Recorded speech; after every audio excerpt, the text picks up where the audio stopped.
안녕하세요 여러분, 히스토리 채널 바이블의 이호영 목사입니다. 지난 시간에는 성경을 이해하기 위해 성경을 먼저 알아야 하는데, 성경이 기록자와 필사자 그리고 번역에 오류가 있음을 이해하고 성경을 읽으시길, 그렇게 말씀을 드렸습니다.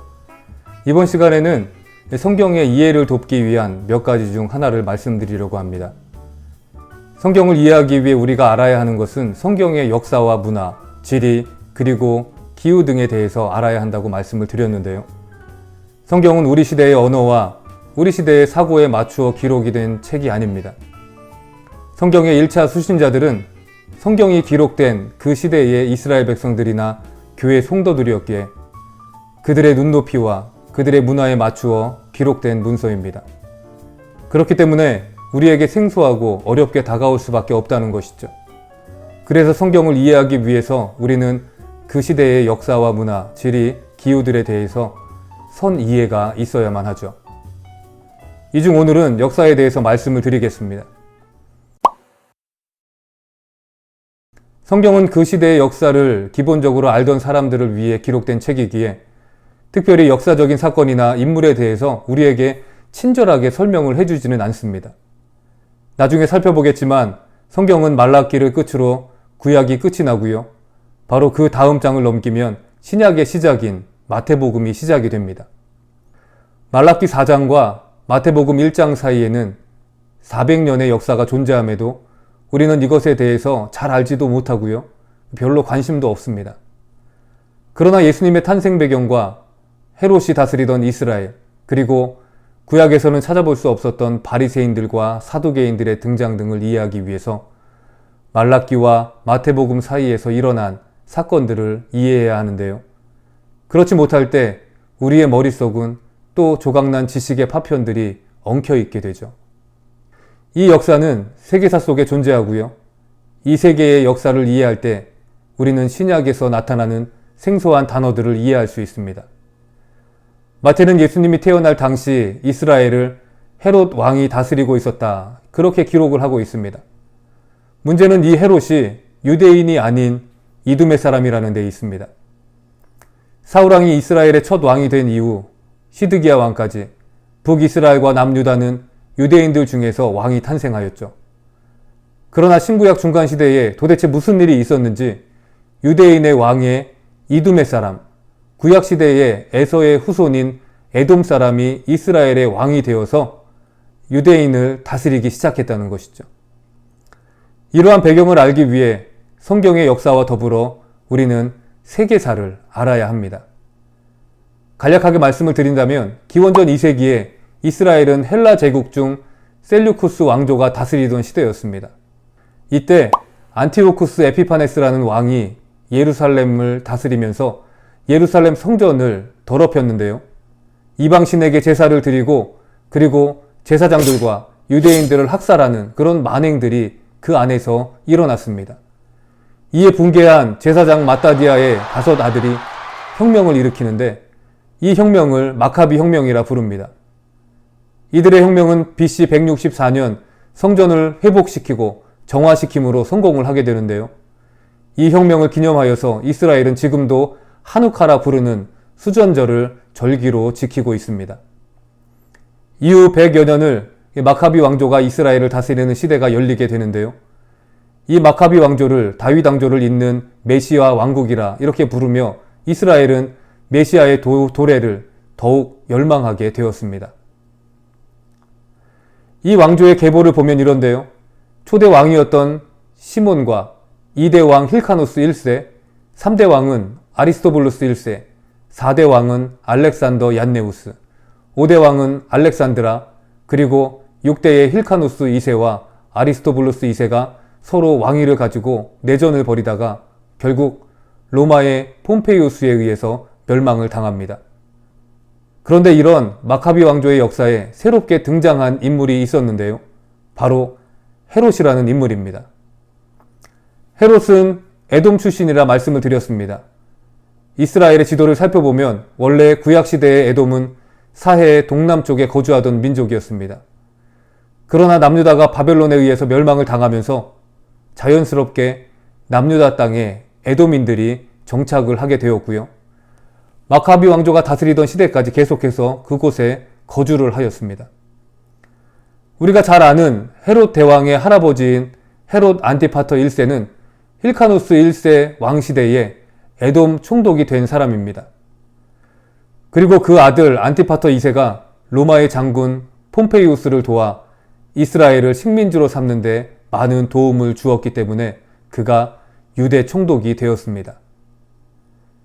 유대 총독이었던 헤롯 안티파터 2세는 그의 아들을 당시 대제사장이었던 힐카누스 2세의 딸과 결혼을 시켰고요. 안티파터 2세의 아들은 후에 헤롯 대왕으로 불리는 이스라엘의 왕이 됩니다. 이 헤롯 대왕이 바로 예수님이 태어날 때 동방박사에게 예수님이 태어난 위치를 알려달라던 그 왕입니다. 이후에도 계속해서 헤롯 왕의 아들 헤롯 아켈라오와 안디바, 빌립이 분봉왕으로 나라를 다스렸고요. 헤롯 아그리파 1세는 헤롯 대왕처럼 온 이스라엘을 다스리는 왕이 되어 도마를 죽인 인물로 알려져 있습니다. 이후에 바울 시대에 바울이 총독 벨리스를 만날 때에 헤롯이 그와 함께 바울을 만나게 되는데요. 이 헤롯은 아그리파 2세입니다. 이처럼 성경에는 많은 헤롯이 나오지만 역사를 이해하지 못하면 우리는 그냥 헤롯이 예수님 시대부터 바울이 살던 시대까지 쭉 살아왔구나 이렇게 생각을 할 수도 있다는 것이죠. 간략하게 헤롯 가문이 이스라엘의 왕이 된 역사적 배경에 대해서 말씀을 드렸고요. 자세한 이야기는 신구약 중간사를 함께 공부할 때에 다시 말씀을 드리도록 하겠습니다. 이처럼 성경시대의 역사에 대해서 알아야 성경을 이해할 수도 있지만 성경을 읽고 해석하였던 시대의 역사를 알아야 성경을 제대로 이해할 수 있음 또한 우리는 알아야 합니다. 성경을 읽으면서 많은 기독교인들이 오해하는 부분이 하나 있는데요. 바로 이 노아 시대의 인종의 기원입니다. 창세기 9장에 보면은 노아가 술 취해 잠들었을 때에 함이 아버지의 벗은 것을 보고 조롱을 하였다가 그리고 그 형제들에게 알렸다가 노아의 저주를 받고 형제들의 종이 되는 운명이 된 사건이 기록이 되어 있습니다. 이 이야기를 가지고 셈은 백인, 야벳은 황인, 함은 흑인의 조상이 되었다는 이야기를 여러분들도 들어보셨을 거죠. 과연 인종의 기원이 노아 시대에 시작되었고 함이 저주를 받았기에 흑인이 되어 다른 형제들의 종이 되었다는 이 인종의 기원이 사실일까요? 그러나 노아 사건에서 나타난 인종의 기원은 그 시작부터 잘못된 정보를 바탕으로 이야기가 전개가 되었습니다. 노아의 하체를 보고 형제들에게 알린 사람은 함이지만 노아가 술에서 깨어 함이 행한 일에 대해서 듣고 취한 행동에서 함이 아닌 함의 아들 가나안을 저주하였죠. 여기서 함이 아닌 그의 아들 가나안이 죄를 대신받게 되었다는 것에서 우리는 두 가지 추측을 할 수가 있습니다. 첫 번째는 함의 죄가 그 아들 가나안에게 전가되었을 것이라는 가설과 두 번째는 함이 아닌 가나안이 노아에게 죄를 지었기에 노아가 가나안을 특별히 지목하여서 저주를 내렸다는 가설입니다.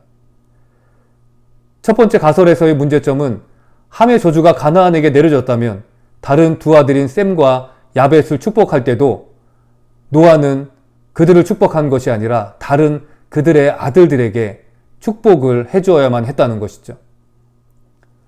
그리고 장자를 중요시하던 사회에서 함의 죄가 하필이면 함의 막내 아들에게 전가되었다는 것도 의문이 들 수밖에 없는 내용입니다. 그렇기에 노아가 가나안을 저주하였다는 것에서 노아가 잠든 사이에 함이 본 것이 가나안과 연관이 되어 있을 수 있다는 가설이 어쩌면 더 설득력이 있다는 것이죠. 그렇다면 이 가나안과 노아 사이에서 도대체 무슨 일이 벌어진 것일까요? 우리가 성경에서 볼 수 있는 가나안이라는 이름은 함의 아들 가나안과 성경의 지명으로서의 가나안입니다. 적과 꿀이 흐르는 가나안 땅이 함의 아들 가나안과 일치한다면 이 둘 사이에 무언가 관계가 있다는 말이죠. 바로 이 가나안의 후손들이 정착한 땅이 가나안 지역이었고 그 가나안의 이름을 따서 그곳 이름을 가나안이라 불렀을 것이라는 추측이 있습니다. 이러한 사실을 토대로 가나안 지역은 대대로 우상 숭배가 성행한 땅이었고요. 가나안의 종교들이 행하였던 성적인 타락과 남색과 같은 동성애가 우상 숭배 행위에 속하였기에 가나안에는 성적인 문란함이 넘치게 되었습니다. 이러한 땅이었기에 하나님께서는 그 땅의 모든 민족들을 진멸하고 그곳을 이스라엘에게 주시기로 약속하신 것이죠. 바울도 로마서 5장 20절 말씀에서 죄가 더한 곳에 은혜가 더욱 넘쳤나니 이렇게 고백한 것처럼 죄가 넘쳐나는 가나안 땅이 결국 이스라엘에게 은혜의 젖과 꿀이 흐르는 땅으로 변하게 된 것입니다. 가나안 땅이 왜 젖과 꿀이 흐르는 땅이었는지에 대해서는 성경의 지리에 관한 시간에 자세하게 말씀을 드리겠습니다. 이렇듯 가나안 땅이 성적인 문란함이 넘치는 땅이 되었던 이유에 대해서 가나안의 죄가 그 영향을 미쳤다고 말하는데요. 바로 노아가 잠든 틈을 타서 가나안이 노아에게 하지 말아야 할 근친상간과 남색을 하였기에 그가 노아에게 저주를 받았을 것이라는 가설이 더 설득력이 있다는 것이죠. 그렇다면 왜 함의 자손들이 흑인이 되어서 다른 형제들의 종이 되어야만 한다는 이야기가 사실로 받아들여졌을까요? 그 이유는 중세시대 이후에 만연하였던 백인 우월주의에서 비롯됩니다. 당시 백인들에게 있어서 주요 노동력이 아프리카에서 잡아온 흑인 노예들이었습니다. 유럽과 신대륙이 한창 발전하고 있었던 그 시대에 아메리카 대륙과 유럽 대륙에 많은 노동력이 필요했는데요. 이 노동력을 값싸게 얻을 수 있는 방법이 바로 흑인 노예 시장에서 흑인들을 사오는 것으로 해결이 되었습니다. 대부분이 카톨릭과 개신교를 믿었던 유럽과 아메리카 백인들에게 흑인 노예를 합법화하고 정당화할 수 있었던 방법이 이 노아 시대의 함의 저주 사건이었다는 것이죠. 함의 후손들이 아프리카로 가서 정착하였고 그들이 흑인이 되었기에 그들을 노예로 사용하는 것은 하나님의 뜻이라 이렇게 말하며 노예 제도를 정당화시키고 있었다는 것입니다. 그러나 성경을 자세히 살펴보면 가나안의 저주뿐만 아니라 함의 자손들이 아프리카에 거주하였다는 그들의 주장도 사실은 아닙니다. 창세기 10장 말씀을 보면 노아의 족보가 나오는데요. 이 족보를 보면 함의 자손들은 이집트와 에티오피아 지역과 같은 아프리카에만 정착한 것이 아닙니다. 오늘날의 이란과 이라크에 속하는 바벨론 지역과 니느웨를 중심으로 한 아수르 땅에 그들이 정착을 하였다는 것이죠. 뿐만 아니라 이 가나안 땅에도 그들이 정착하였던 사실을 통하여서 이들이 흑인 지역이라기보다는 황인 계열이 사는 곳에도 그들이 살고 있었기 때문에 셈과 함과 야벳의 후손들을 인종의 기원이라 부르기에는 좀 억지스러운 면이 있습니다. 그렇기에 노예제도의 역사와 노아 시대의 사건, 그리고 가나안 땅을 이스라엘에게 주신 하나님의 이유 등 종합적인 면을 바라보며 우리는 성경을 바라볼 때에 좀 더 정확하게 성경을 이해할 수가 있습니다. 여러분, 오늘은 여기까지 말씀드리고요. 다음 시간에는 성경 이해를 위해 성경시대의 문화에 대한 이야기를 하도록 하겠습니다. 그럼 오늘도 평안한 하루가 되십시오. 감사합니다.